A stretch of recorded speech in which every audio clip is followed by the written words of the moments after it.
वंदे मातरम बच्चों, मैं दीनदयाल शर्मा आज आपके मध्य एक नए बिंदु के साथ पुनः उपस्थित हुआ हूँ। बच्चों, आज हमारा जो नया बिंदु है वह संज्ञा शब्दरूप प्रकरण के अंतर्गत आज हम ऋकारांत के शब्दरूप स्त्रीलिंग में पढ़ेंगे तथा इसके साथ में हम आपको बताएंगे कि किस प्रकार हम एक शब्द रूप के माध्यम से अन्य शब्द रूप बना सकते हैं। बच्चों, आज का जो हमारा विषय है, इस विषय के अंदर भी एक महत्वपूर्ण विषय है जो हम आपको शब्द रूप लिखवाते समय आपको बताएंगे, जिससे कि आपको पता लगेगा कि स्त्रीलिंग शब्द और पुल्लिंग शब्द इन दोनों में मात्र केवल एक ही शब्द का अंतर है। वो शब्द आज हम आपको इस वीडियो के अंतर्गत बताने वाले हैं। बच्चों, अब हम अध्ययन की ओर आगे बढ़ते हैं। हमारा जो संज्ञा शब्द प्रकरण चल रहा है, इसके अंतर्गत बच्चों मैंने आपको पिछले वीडियो में बताया था कि शब्द रूप दो प्रकार के होते हैं, एक संज्ञा और एक सर्वनाम। तो बच्चों, जो हमारा प्रकरण चल रहा है वह संज्ञा का चल रहा है। किसका चल रहा है? संज्ञा के शब्द रूपों का। तो बच्चों, संज्ञा शब्द रूपों के अंतर्गत आज हम मातृ मतलब माता के ऋकारांत स्त्रीलिंग शब्द का अध्ययन करने को जा रहे हैं। ठीक है बच्चों, अब हम मातृ शब्द की प्रथमा विभक्ति एक वचन आपको लिखते हैं। तो मातृ की प्रथमा एक वचन क्या होगी बच्चों? माता। क्या बनेगा? माता बनेगा। द्विवचन की बात लेते हैं तो द्विवचन में क्या बनेगा? मातृ। ठीक है। इसी प्रकार बहुवचन के अंतर्गत क्या बनेगा बच्चों? मात्र है। ठीक है, आपको विसर्ग जरूर लगाना है। समझ में आ गई बात आपके? अब हम चलते हैं आपके द्वितीय विभक्ति पर। तो द्वितीय विभक्ति का एक वचन क्या होता है बच्चों?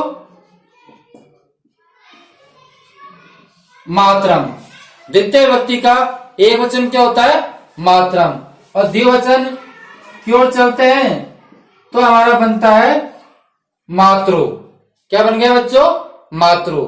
ठीक है। अब ये ध्यान देना आपको कि द्विवचन के अंतर्गत प्रथमा और द्वितीय विभक्ति दोनों ही समान होती है।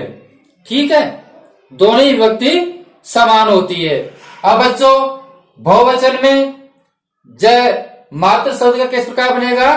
केवल मातृ लिखेंगे। क्या लिखेंगे? मातृ लिखेंगे और विसर्ग लगा देंगे।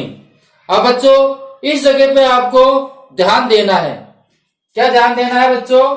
कि जो ये है द्वितीय का बहुवचन है, इसको छोड़ करके सभी शब्द रूप, द्वितीय के बहुवचन को छोड़ करके संपूर्ण जो शब्द हैं वो किसके अनुसार चलते हैं?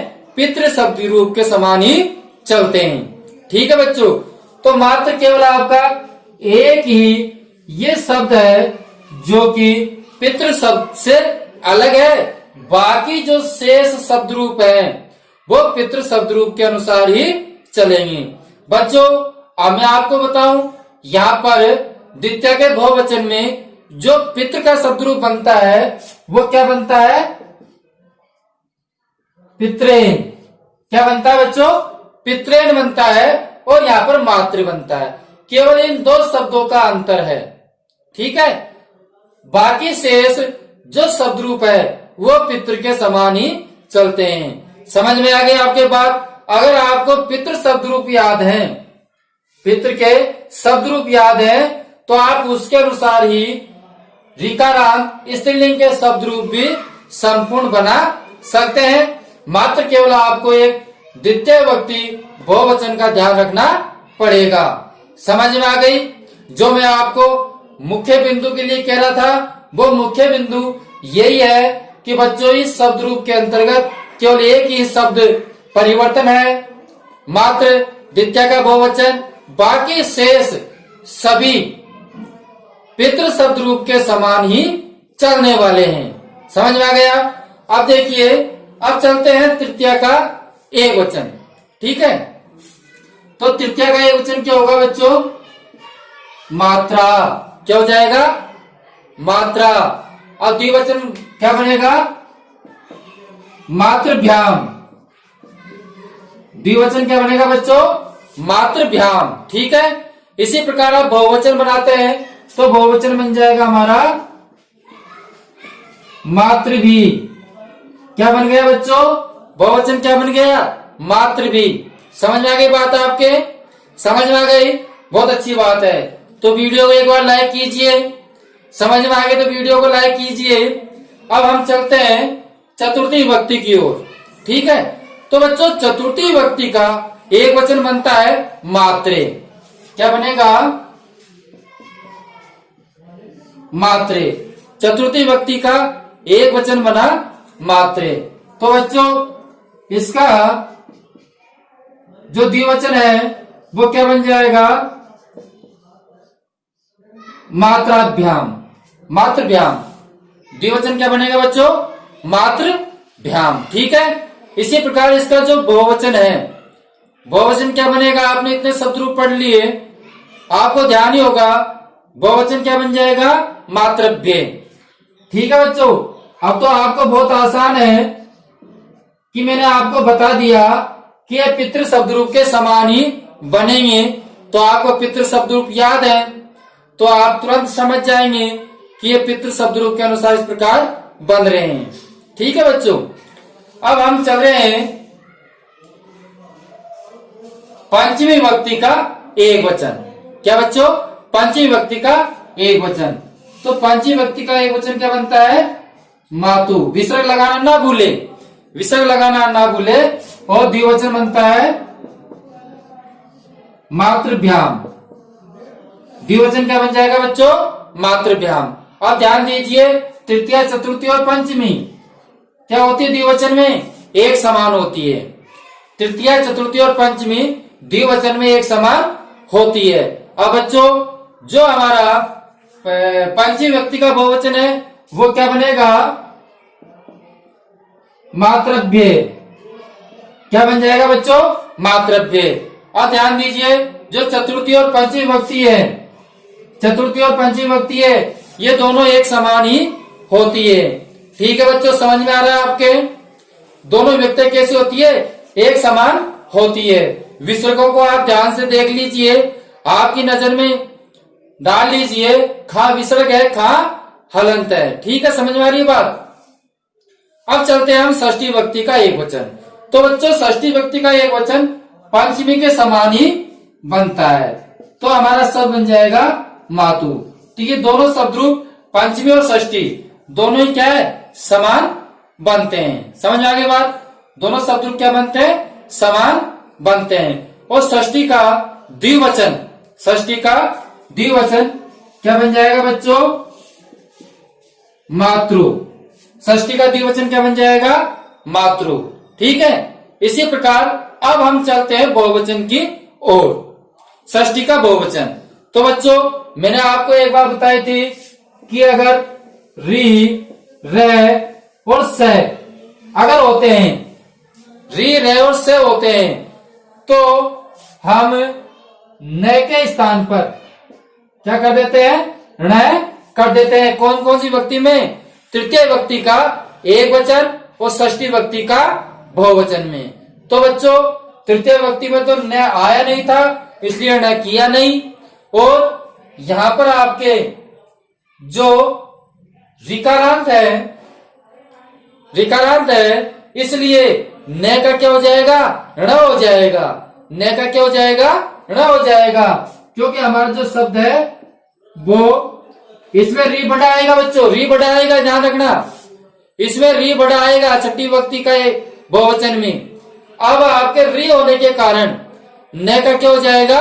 ण हो जाएगा। न का क्या हो जाएगा? ण। तो हमारा शब्द बन गया मातृणाम। क्या बन गया बच्चों? मातृणाम शब्द बन गया और मैं के हलंत लगाना ना भूले। ठीक है, अब इसी प्रकार अब हम चलते हैं सप्तमी विभक्ति के एक वचन की ओर। तो बच्चों सप्तमी विभक्ति का एक वचन क्या बनेगा?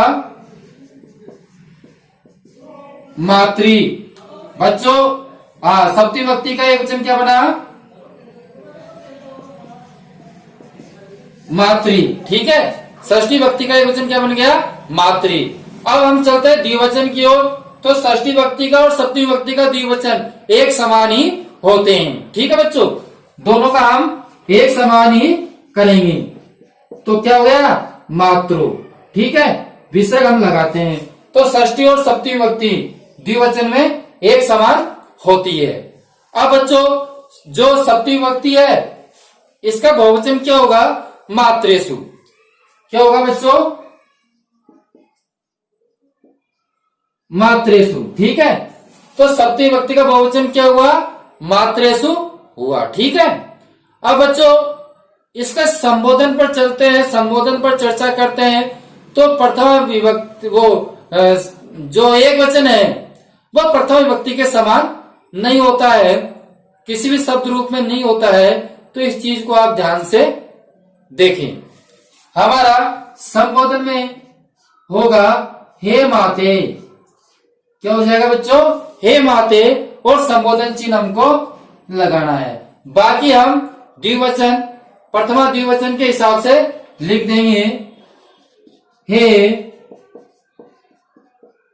मात्रो और संबोधन चिन्ह लगाना है। ठीक है, इसी प्रकार बहुवचन के हिसाब से लिख देंगे प्रथमा का बहुवचन हे मात्र, विषय लगाना है और संबोधन चिन्ह लगाना है। ठीक है बच्चों, तो इस प्रकार हमारे मात्र के जो शब्द रूप हैं वो बनकर के तैयार हुए। हमने आपको आज के वीडियो में बताया कि मात्र केवल द्वितीय के बहुवचन को छोड़ करके बाकी से शब्द रूप पुल्लिंग के हिसाब से ही बनते हैं। तो बच्चों केवल अंतर मात्र शब्द में स्त्रीलिंग में और पितृ शब्द पुल्लिंग में अंतर केवल इतना सा है कि द्वितीय विभक्ति का जो बहुवचन है वो ही अलग है। ठीक है, ध्यान में रख लोगे इस बात को। इस बात को अगर आप ध्यान में रख लोगे तो आपको रिकारांत से जो निर्मित शब्द रूप है वो आप आसानी से बना सकते हो। जहां रिकारांत आता है स्त्रीलिंग में आता है तो द्वितीय विभक्ति में इस प्रकार लिखना है, पुल्लिंग में आता है तो पितृ लिखना है। इस चीज को आप समझ ले। अब देखिए हमारे शब्द रूप हमने बनाए हैं प्रथमा में माता, मात्रो, मातर, मात्रम, मात्रो, मातृ। ठीक है, मात्रा, मात्राभ्याम, मातृभ्य, मात्रे, मात्राभ्याम, मातृभ्य, मातु, मात्राभ्याम, मात्राभ्य, मातु, मात्रो, मात्राभ्याम, मातृ, मात्रो, मात्रेषु, हे माते, हे मात्रो, हे मातार। तो बच्चों इस प्रकार हमारे शब्द रूप तैयार हुए। किसके किसके शब्द रूप तैयार हुए? मात्र शब्द के। बच्चों मात्र शब्द रूप के समान ही हम द्वित्रय, द्वित्रय का अर्थ होता है पुत्री। कौन सा शब्द बच्चों? द्वित्रय। केवल हमको करना क्या है, जो माता शब्द है उसके स्थान पर द्वित्रय लिखना है और इस जो त्रय है इस त्रय के स्थान पर हमको जाता है तो जैसे द्विता है ना, द्वितारो, द्वितार, तो इस प्रकार हमको बनाना है। और जैसे कि हम आगे दूसरा शब्द रूप बताते हैं यात्री। यात्री का अर्थ होता है देवरानी। क्या होता है? यात्री का अर्थ क्या होता है? देवरानी होता है। क्या होता है बच्चों? देवरानी। ठीक है, द्वित्रय का अर्थ क्या होता है? पुत्री। तो बच्चों इस प्रकार स्त्रीलिंग के शब्द रूप बनते हैं। अब हम आपको मातृ शब्द से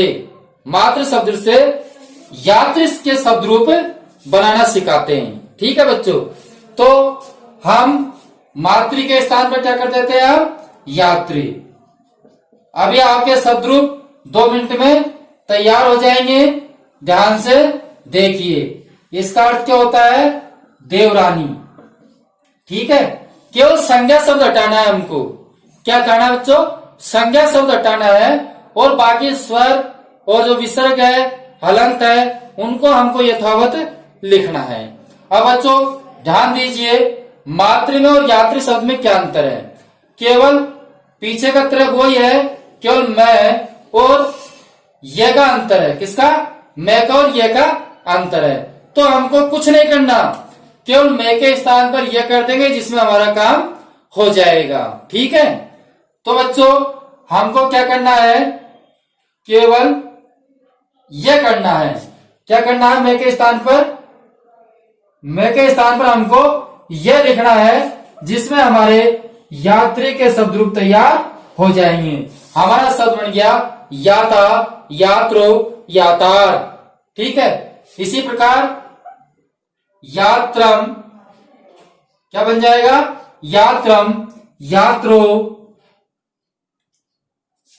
यात्री। क्या बन जाएगा बच्चों?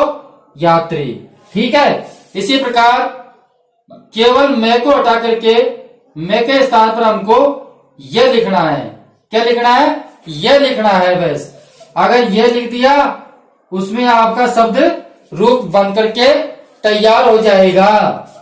ठीक है, बाकी शब्द वैसे के वैसे ही लिखने हैं। द्वित्रे में भी ऐसा ही है बच्चों, कोई ज्यादा नहीं है, केवल दो ही शब्द लिखना है। आगे कौन सा शब्द लिखना है? दो ही शब्द लिखना है, क्योंकि त्रय का तो पहले ही तय इसमें बना हुआ है। ठीक है, तो कोई ऐसी बात नहीं है कि द्वित्रे में अपन कठिन है, कोई भी कठिन नहीं है। आगे देखिए, हम इसको यात्रा है, यात्राभ्याम, यात्रभ्य। क्या बन जाएगा? यात्रभ्य। इसी प्रकार यातु, यात्रभ्याम, यात्रभ्य। क्या बन जाएगा? यात्रभ्य। इसी प्रकार यातु, यात्रो, यात्राभ्याम। क्या बन जाएगा बच्चों? यात्राभ्याम। ठीक है, मैं की जगह हम क्या कर रहे हैं? केवल ये ही कर रहे हैं, यात्रा नाम बन जाएगा। ठीक है, क्या बन जाएगा? यात्रा नाम। इसी प्रकार आगे देखिए, मैं के स्थान पर यह करना है तो बन गया हमारा यात्री। ठीक है, यहां पर हम क्या कर देंगे? केवल मैं के स्थान पर यह चेंज करना है। क्या चेंज करना है बच्चों? ये चेंज करना है। जैसे कि ये शब्द बन गया यात्रेषु। तो बच्चों कितना आसान है, अगर आप अभ्यास करेंगे तो निश्चित ही, अगर अभ्यास करेंगे तो निश्चित ही आपके शब्द रूप बिल्कुल तैयार हो जाएंगे। अब बच्चों अगर शब्द रूप आपके तैयार हैं तो संस्कृत में आप कहीं भी मात खाने वाले नहीं हैं।